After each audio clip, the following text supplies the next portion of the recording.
Lecture 7. Lao Tzu and Daoism, the Way of Nature.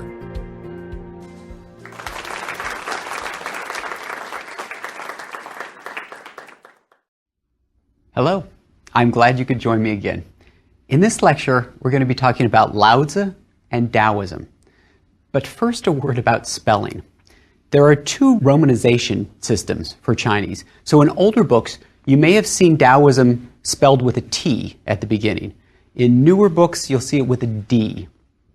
Similarly, Lao Tzu used to be spelled with a TZU at the end, and now it's a ZI at the end. In both cases, the Chinese character hasn't changed, the pronunciation hasn't changed, it's just a different way of rendering that sound into English letters, into the alphabet. So it's Daoism and Lao Tzu. Daoism is the second of the three major native philosophies of China. So Confucianism and legalism are the other two. We'll be talking about legalism in the next lecture.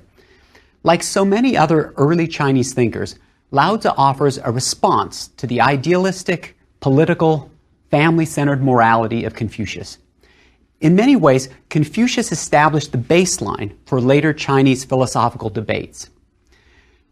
Things are sometimes a little more complicated than they seem.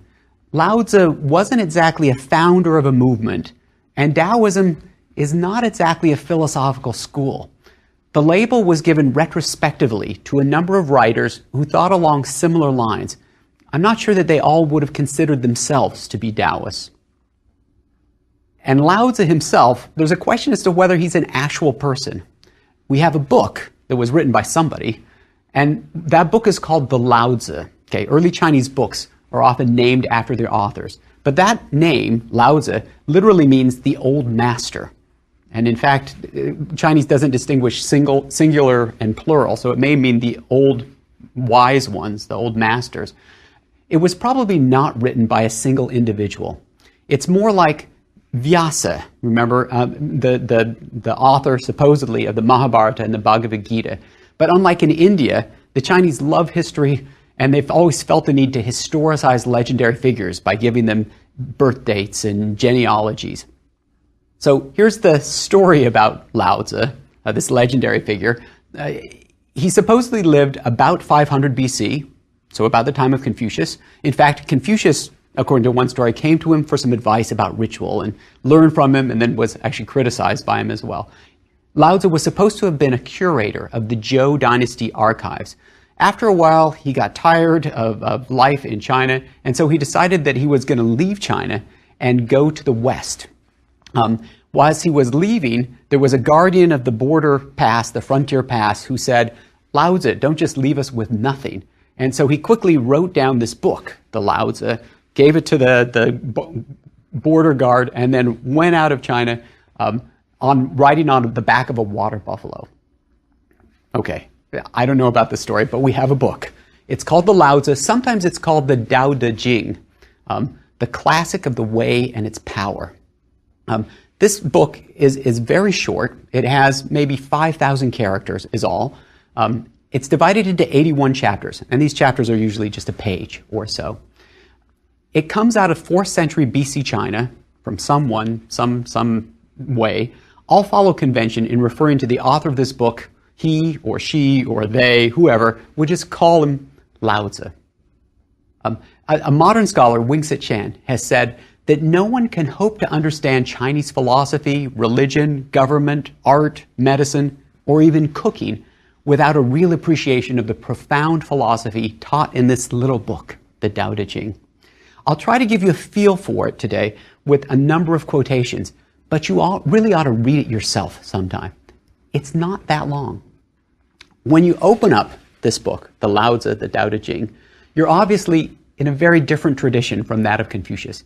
Instead of practical, concrete sayings and advice, you find a cryptic, poetic style with proverbs, paradoxes, wordplay, and rhymed passages. So the very first lines are, the way that can be spoken is not the constant way.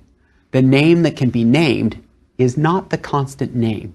So in Chinese, it's Dao ke Dao, Fei Chang Dao, Ming ke Ming, Fei Changming. You can hear it has sort of a lilt to it, and it's easy to memorize. Deeper into the book, you'll find striking imagery. There are lots of contradictions, which may be part of its development as a book of aphorisms. Even we have our own sayings, maybe look before you leap, or he who hesitates is lost. You notice that those have opposite meaning, though you might find them in the same book of Proverbs. But when you read the Tao Te Ching, it seems like it means something, even if it's not exactly clear what that is. In Chinese, there are over 350 commentaries on it, and there are almost that many translations in Western languages. So when I encourage you to read the Tao Te Ching, do so, but you should really read 2 or 3 different translations to get a flavor for how things might be interpreted differently. The translations are quite different. The book is divided into 2 parts. Chapters 1 through 37 focus on the Tao, or the way, while chapters 38 through 81 give particular attention to the. It's an inner strength, often translated as virtue or power, integrity. Tao Te Ching, the classic of the way and power.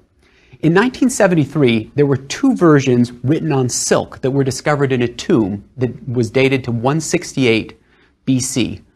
In 1993, an even older version written on bamboo slips and dating to before 300 BC was found. There are some minor differences among these versions, but the most immediately apparent is that the order of the 2 major sections is reversed. So that is, in the 2nd century BC manuscripts, they have the power part first and the way part second. So it's the Tao Te Ching. Okay, we'll just use the standard version. The Tao Te Ching was composed during the Warring States era in China. So this is about 475 to 221. It's after Confucius' death. And like the Confucian Analects, it also offers a solution to the problems of social disorder and violence. But Lao Tzu's advice is not to return to the morality of the past, to those old sage kings. Instead, Lao Tzu argues for a return to the Tao, that is, the way. What exactly is the Tao? Which is kind of a tough question. In chapter 56, there's a warning that those who know do not speak, and those who speak do not know. So I'm going to be talking for the next 20-25 minutes. Be forewarned, what I'm saying really isn't the real Tao. The Tao that can be spoken of is not the real Tao. But it seems to have something to do with nature. So let's begin again, and we'll take the quote a little further. The way that can be spoken of is not the constant way. The name that can be named is not the constant name. The nameless was the beginning of heaven and earth. The named was the mother of the myriad creatures. Hence, always rid yourself of desires in order to observe its secrets, but always allow yourself to have desires in order to observe its manifestations. So it's somehow beyond words. It's ineffable. There's something about mysticism here. You notice there's something about femaleness, the mother of all things, something about desire. There seem to be 2 themes that come out of some of the first chapters in the Tao Te Ching. The first one is the unity of multiplicity. So sometimes the Tao is described as the mother of the world. And the Tao gave birth to 1, which gave birth to 2, and from which came 3, and then the 10,000 things. So the Tao has something to do with the origin of all things. It may be a little like the concept of Brahman in the Upanishads. There's also a theme of the resolution of opposition. Once again, we'll go back to the text. When all under heaven know beauty is beauty, already there is ugliness. When everyone knows goodness, this accounts for badness. Being and non-being give birth to each other. Difficult and easy complete each other. Long and short form each other. High and the low fulfill each other. Tone and voice harmonize with each other. Front and back follow each other. It is ever thus. For these reasons, the sage dwells in the affairs of non-action, carries out the doctrine without words. What does that mean? I mean, that sounds so different from what we saw in the Confucian Analects. And one way to try to get at that is to ask the question, do you think I'm short?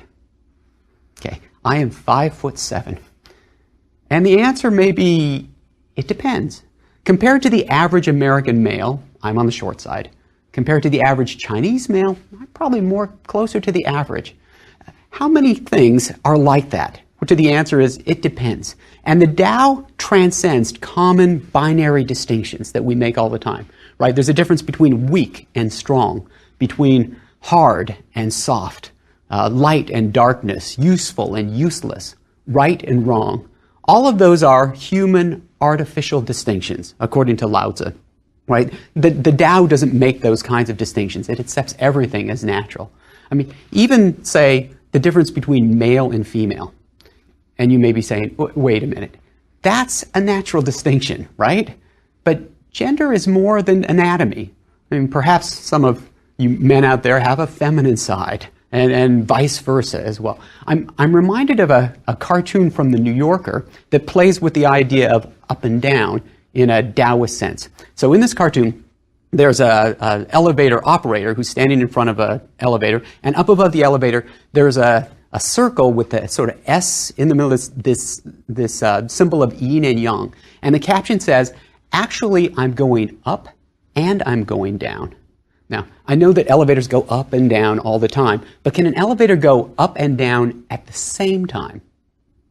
And I think the answer is yes. If you were in space, looking, say, on the moon, looking at the Earth through a telescope, and there was an elevator that was right at the South Pole, when that elevator went up with respect to the Earth, it would actually be going down with respect to the moon. Okay, Lao Tzu would love those kinds of contradictions and puzzles. The idea that the universe consists of opposites in harmony can be seen in this notion of yin and yang. Okay, sometimes Americans say yin and yang. Yin and yang sounds a little more Chinese. So there are these two elements. Yin is dark and passive and female and persevering. And yang is light and active, male, initiating. But they can't be reduced to good and bad. It's not like yang is good and yin is bad, or vice versa. It's more like the opposition between heaven and earth, right? So that both elements are necessary, and everything has some share of both of them. So yin and yang ebb and flow over time, kind of like a pendulum, right? So in the summer, it gets too hot, too much yang, and then it'll swing back the other way to yin of winter, and then it'll swing back the other way. The movement of the Tao, according to the Tao Te Ching, is reversal. So think about all of the artificial human distinctions that we make, right? Gold is valuable, dirt is worthless. But from the perspective of the Tao, those are both natural occurring elements. Well, dirt's not an element, but substances. Even though, from the perspective of people kill each other over the former of gold, and they don't really care so much about the other. Though once again, if you're trying to grow crops, dirt is going to be much more valuable than gold, which is hard to plant seeds in. There's something of a contradiction a little bit here with Lao Tzu, because he says that these distinctions don't matter, like weak or strong, but he actually likes the weak. So Lao Tzu is going to lean toward the unlikely term. In the distinction between solid and empty, he likes empty. He says that it's the doors and the windows that make a room useful, or it's the space in between spokes that make a wheel, or it's the space within a jug that gives it its utility. When he thinks about weak or strong, traditionally, I mean, everybody would say, oh, I like strong better. Lao Tzu is going to say, maybe you should give weak a second look. He says, when alive, human beings are supple and weak. When dead, they're stiff and strong. And then he uses lots of images. He talks about the uncarved block. What shape is that? And it's hard to know before it starts to be cut up. He likes water, which takes the low position. It's submissive. But, he says, nothing under heaven is softer or more yielding than water, but when it attacks things hard and resistant, there's not one of them that can prevail. So water's very soft, and it takes the shape of whatever container you can put your hand right through it, but for wearing down mountains over time, or carving valleys, there's nothing like water.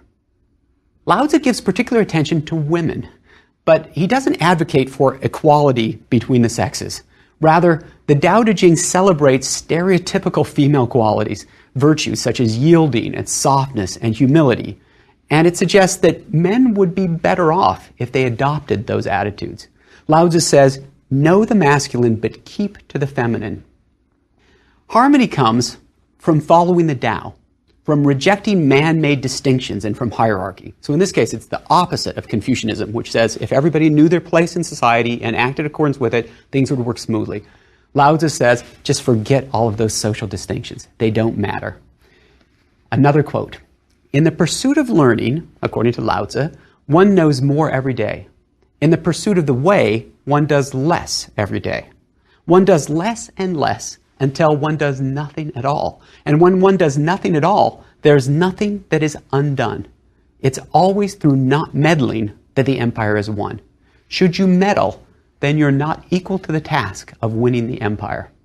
Notice that political application at the end. Remember, early Chinese philosophy is often played out before rulers as people are trying to get jobs and give political advice. So in this quote, there's an idea of wu-wei, of non-action, non-intervention, sometimes translated as effortless action. It's not exactly doing nothing, but it's avoiding whatever doesn't come naturally. Don't do things that you have to work too hard at. Do things that are effortless. Lao Tzu is going to give you two cautions here about ordinary ways of doing things. He says, when you emphasize a virtue, you highlight a vice. Or the quotation is, remember from what I read you before, when all under heaven know beauty is beauty, already there is ugliness. Okay, what could that mean? I want you to think of someone who's beautiful. I'll just throw a name. How about Scarlett Johansson? And for those of you who are female, let's say Denzel Washington. When I say that Scarlett Johansson is a beautiful woman, I am also secretly implying that women who don't look like Scarlett are not quite so beautiful, right? You can't define something without showing the other side of it. It's like two sides of a coin. So highlighting a virtue also emphasizes a vice or a deficit. The second caution is the law of unintended consequences, that assertive actions bring their opposites in a sort of a backlash. So if you're pushing too hard at work for a pet project, that can make your colleagues more resistant to it. Or politicians whose ads feature their families a little too prominently make people suspicious about infidelity. Why does he have to go that far? It's like, I think he protests a little bit too much. Both of these ideas, right, this backlash and virtues and vices being inseparable, both of them undercut the Confucian ideas of morality and government activism. Another quote from later on. When the great Tao declined, the doctrines of humanity and righteousness arose. This run and yi, which are key Confucian principles. When knowledge and wisdom appeared, there emerged great hypocrisy. When the 6 family relationships are not in harmony, there will be the advocacy of filial piety and deep love to children. When a country is in disorder, there will be praise of loyal ministers. In other words, you wouldn't be talking about filial piety if people were already respecting their parents. I mean, the fact that you're talking about it means there's a problem. Loyal ministers are only praised when disloyalty is common. So Lao Tzu says if you get rid of sageliness and wisdom, benevolence and righteousness, all of those Confucian virtues, the people would be benefited 100-fold. Lao Tzu is going to look back to the era before the Zhou dynasty, to the legendary Yellow Emperor. And he thought of that as a time of when there were small kingdoms and people were content with simple things and few possessions. Toward the end of the Tao Te Ching, he gives his own vision of what an ideal society would be like. He says, even though neighboring states are within sight of each other, even though they can hear the sounds of each other's dogs and chickens, so they're pretty close, their people will grow old and die without ever having visited one another. That's the end of the quote, but they're just perfectly content with what they have. Okay, let's try some applications here. Based on his understanding of a unified, harmonious cosmos where opposites work together, like yin and yang, Lao Tzu offers several pieces of practical advice to both rulers and individuals. He says, union with nature, right, if you take the perspective of the Tao, that will bring freedom and serenity and longevity. Simplicity and humility are preferable to power and ambition. So you should cut down on your wants. Don't try to be number one. If you try to be number one, number two and number three will all try to gang up and bring you down. He says, how about, he doesn't say, but my paraphrase is, what about being number 9? I mean, nobody would really care about you then. Let the big guys fight it out. Remember, this is a time of a lot of warfare, and you will sit on the sidelines and last a lot longer. Don't work too hard. Quit while you're ahead. Take it easy.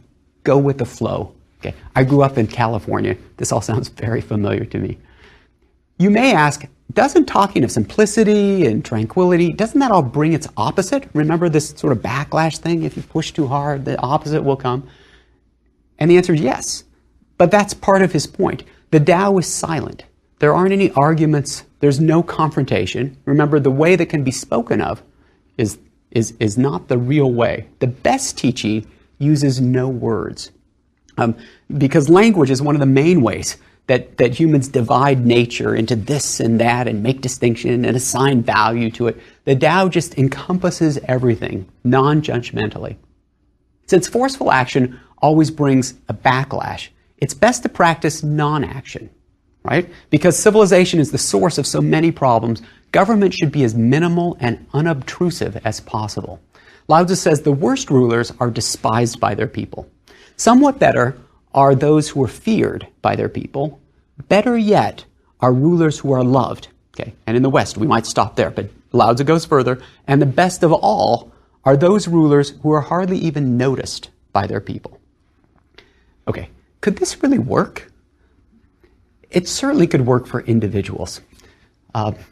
When I was living in Taiwan, the first quotation from the Tao Te Ching that I heard was, people said to me, it reminds me of that quotation from Lao Tzu, great wisdom looks like stupidity. Okay, should I be flattered by that or not? There's great wisdom, but there's a looking stupid part as well. But for individuals, you might be able to adopt some of these principles. How about in a larger setting? And I sometimes ask my classes, if we were a Taoist class, how would we do things differently? And they come up with some ideas. We could sit in a circle, right? So there wouldn't be like one person in charge so much. Preferably, we'd go outside. That would be good, in accordance with the Tao.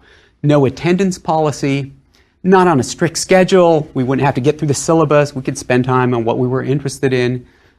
There certainly wouldn't be any tests and no grades, because grades are, after all, an artificial distinction.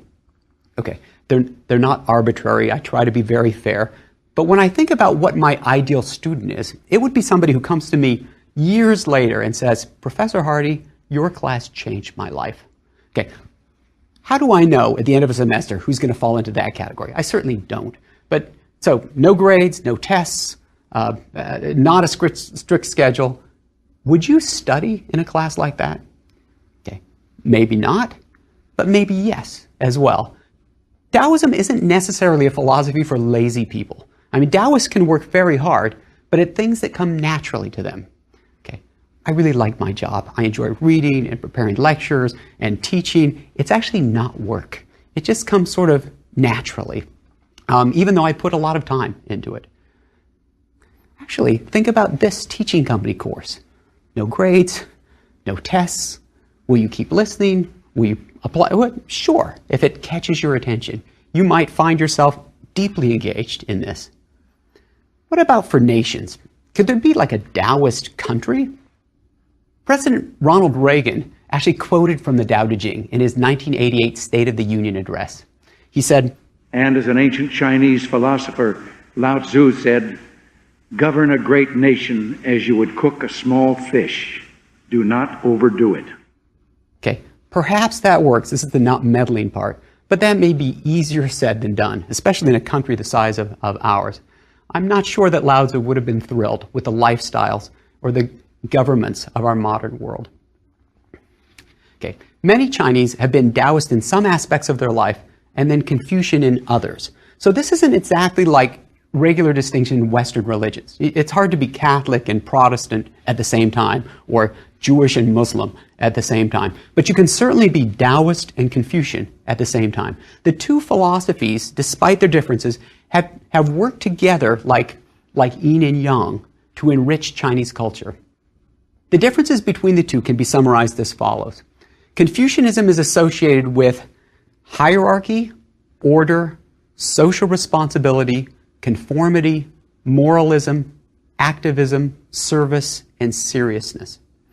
Daoism, on the other hand, prefers the ideals of individualism, freedom, nonconformity, nature, retirement, tranquility, mysticism, and wit. Taoist philosophers are funny in a way that Confucians hardly ever are. Okay, I tried to make those lists kind of balanced because both of those are attractive. I mean, both of those philosophies have their place in life. There are commonalities as well as differences. Taoism and Confucianism are both wary of competition.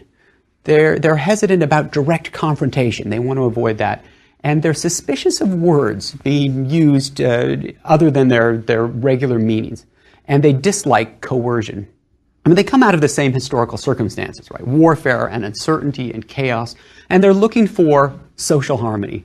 And they both claim that they've found the way.